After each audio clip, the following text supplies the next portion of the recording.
Hello दोस्तों, आज हम आपके लिए एक वीडियो लेके आए हैं मार्केट कैपिटलाइजेशन इस कंसेप्ट पे। हमारे प्रीवियस स्टॉक मार्केट के वीडियो के लिए आपने बहुत ही अच्छा रिस्पांस दिया है और जैसे कि हमने प्रीवियस वीडियो में कमिट किया था कि यूट्यूब के हमारे चैनल के माध्यम से हम स्टॉक मार्केट के बेसिक्स आपके साथ शेयर करते रहेंगे। हमारा यही उद्देश्य है कि आप ज्यादा से ज्यादा जानकारी प्राप्त कर सके और ज्यादा से ज्यादा स्टॉक मार्केट में नॉलेज गेन करके ट्रेड करके ज्यादा से ज्यादा मुनाफा कमा सके। तो आइए इस कंसेप्ट का करते हैं डिस्कशन। मार्केट कैपिटलाइजेशन ये वर्ड जो है बहुत ही कॉमन है जब भी हम स्टॉक मार्केट का डिस्कशन करते हैं। तो कोई भी अगर आप स्टॉक मार्केट का चैनल देखते हो जैसे CNBC या जी बिजनेस, उसमें जिक्र होते रहता है मार्केट कैपिटलाइजेशन इस टर्म का। तो बेसिकली ये मार्केट कैपिटलाइजेशन है क्या, आइए जानते हैं। मार्केट कैपिटलाइजेशन का मतलब है मार्केट वैल्यू। किसी भी बिजनेस की मार्केट वैल्यू को ही मार्केट कैपिटलाइजेशन कहा जाता है। तो ये मार्केट वैल्यू बिजनेस की कैसे कैलकुलेट की जाती है दोस्तों? जैसे कि आप जानते हो कि स्टॉक मार्केट में जिन कंपनीज के शेयर्स ट्रेड होते हैं उन हर एक शेयर की मार्केट वैल्यू रोज रोज चेंज होते रहती है। तो ये जो शेयर्स की मार्केट वैल्यू है, इसको अगर हम उस कंपनी के नंबर ऑफ शेयर्स के साथ मल्टीप्लाई करते हैं तो हमें सारे शेयर्स की मार्केट प्राइस यानी मार्केट वैल्यू मिल जाएगी। जैसे कि किसी कंपनी के 1000 शेयर्स है, एट प्रेजेंट वो स्टॉक मार्केट में 100 रुपीज में ट्रेड हो रहे हैं तो 1000 shares into rupees 100, 1 lakh rupees इसका मार्केट वैल्यू हो जाएगा। उसी मार्केट वैल्यू को दोस्तों हम मार्केट कैपिटलाइजेशन कहते हैं। तो ये मार्केट कैपिटलाइजेशन कैलकुलेट करने के लिए हम एक छोटा सा फॉर्मूला आपकी स्क्रीन के सामने आपको दिखा रहे हैं। Market capitalisation is equal to current market price of the share into number of shares. अगर आप शेयर के करंट मार्केट प्राइस को उस कंपनी के total number of issued and paid up number of share से मल्टीप्लाई करते हो तो आपको कंपनी का मार्केट कैपिटलाइजेशन मिल जाएगा। तो दोस्तों मार्केट कैपिटलाइजेशन कैलकुलेट करना बहुत ही सिंपल होता है। और एक बात इसमें आपको याद रखनी है कि क्या मार्केट कैपिटलाइजेशन कंपनी का हमेशा सेम रहेगा या वो चेंज होते रहेगा? दोस्तों जैसे कि आप जानते हो किसी भी कंपनी के शेयर की मार्केट प्राइस रोज सेम नहीं रहती, शेयर की मार्केट प्राइस चेंज होते रहती है। तो शेयर की जैसे मार्केट प्राइस चेंज होती है तो कंपनी का नेचुरली मार्केट कैपिटलाइजेशन चेंज होते रहेगा।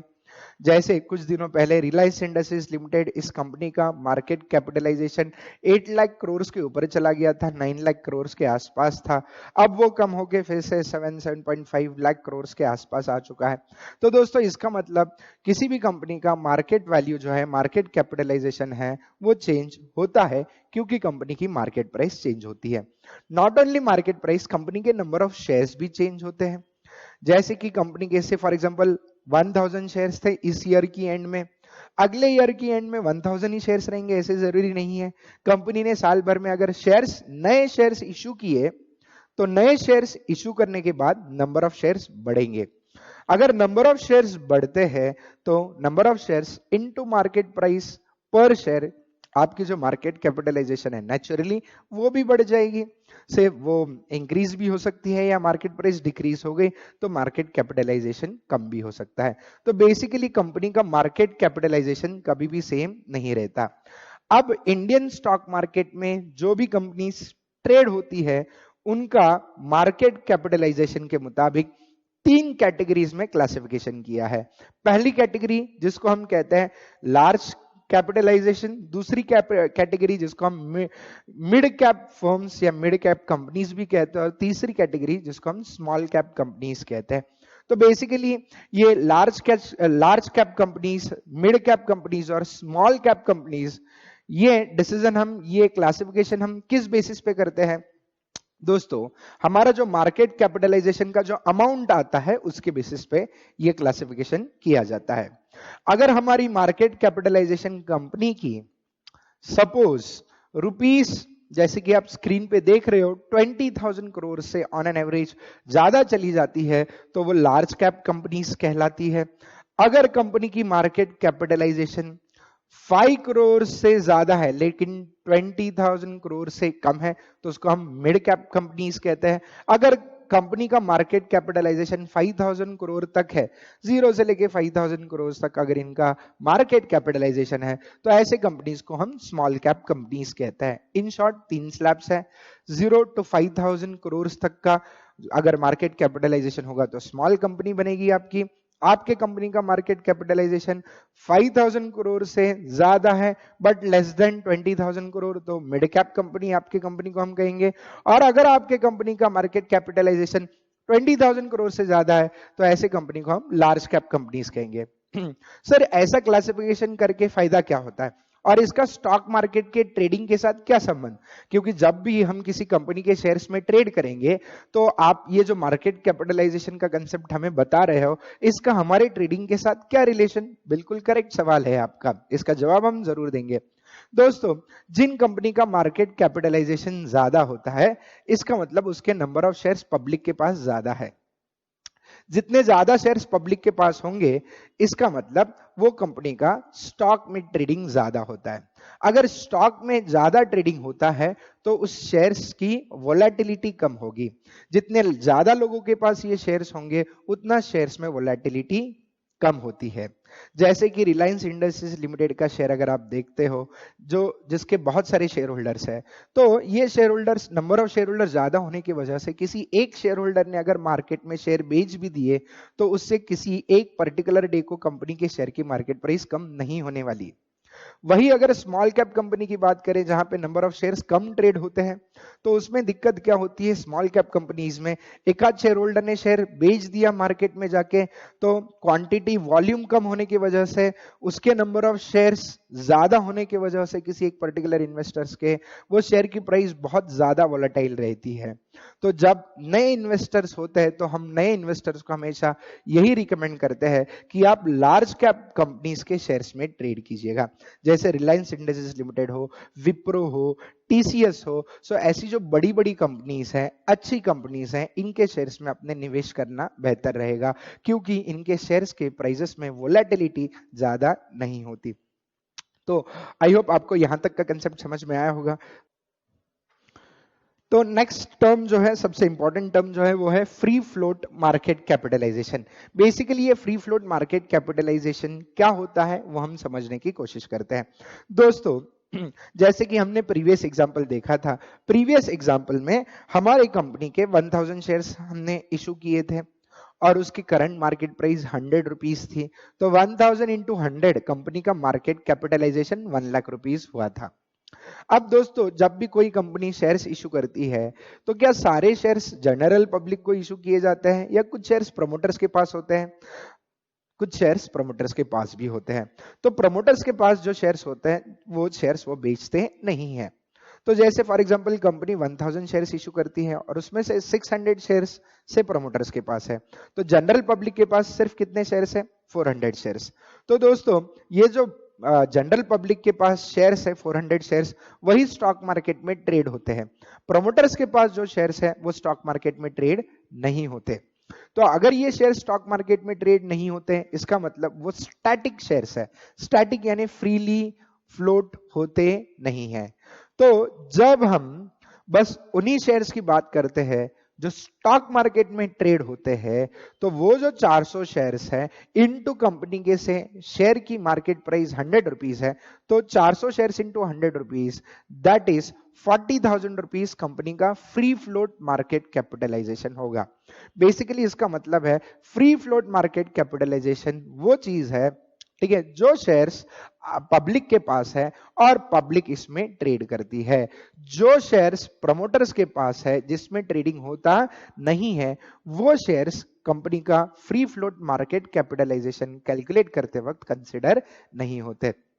जैसे कि यहाँ पे कोल इंडिया का मैंने आपको शेयर प्राइस दिया है, आपके स्क्रीन पे आप देख सकते हो। कोल इंडिया का शेयर का प्राइस 236.70 आपको दिखाई दे रहा होगा, बस उसी के नीचे देखना शेयर होल्डिंग पैटर्न आपको दिया है। तो शेयर होल्डिंग पैटर्न अगर आप ठीक से देखते हो तो आपको समझ में आ जाएगा कि कोल इंडिया के जो शेयर्स है उसमें से कितने शेयर्स प्रोमोटर्स के पास है और कितने शेयर्स जनरल पब्लिक के पास है। जनरल पब्लिक में FII, DII ये सब लोग आ जाएंगे।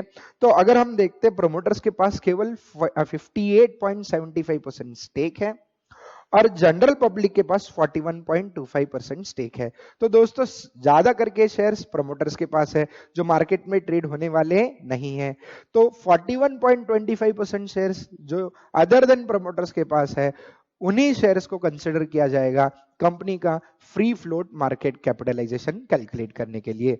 तो दोस्तों एक एग्जांपल के द्वारा हम आपको टोटल मार्केट कैपिटलाइजेशन और फ्री फ्लोट मार्केट कैपिटलाइजेशन ये दोनों कंसेप्ट्स के बारे में समझा रहे हैं।